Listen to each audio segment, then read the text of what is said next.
Dzień dobry Philippines, it's me again, Sir Dennis Basa from Max Power Agency. Guys, may nagtanong sa akin about sa ano daw yung pinagkaiba ng TRC at sa working permit. Guys, ilalagay ko sa comment below yung details kung ano yung pinagkaiba para mabasa nyo. Actually, dito sa amin, because we are agency, so i-explain ko para alam nyo mga kabayan na mga nag-work dito sa Poland. Ang pinagkaiba kasi ng working permit, nakalagay dito, is the working permit is document issued to foreigners intending to start working in Poland.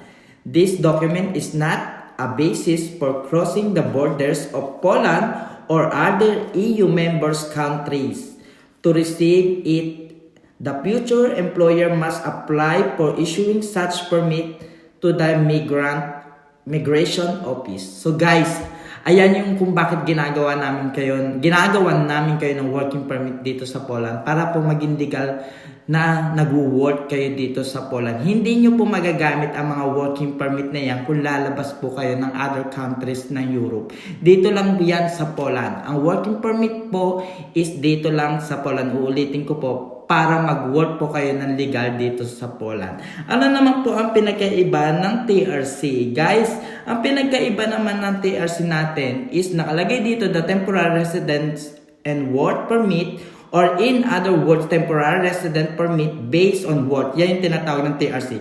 Is a document issued to foreign intending to live and work in Poland for a long time. The document in the form of the plastic card also allows you to cross borders, live and work in Poland, as well as stay in the EU for tourism purpose up to 90 days in 180 days in the period. Guys, alam nyo ba, kaya maraming nagte-thank you Lord dahil meron silang resident card at natutuwa dahil nakakuha kayo ng resident card dito sa Poland. Yes, magagamit nyo po dito yan sa Poland ang ating resident card hanggang 1 to sawa tayo.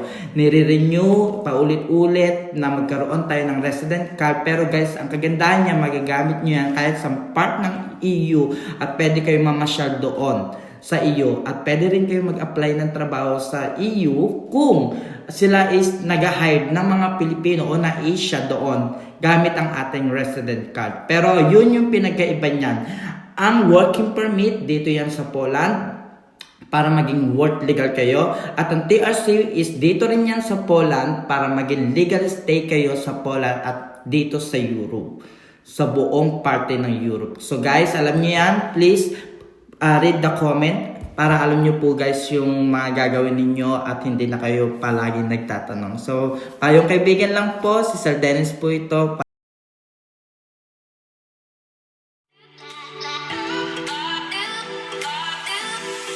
Thank you.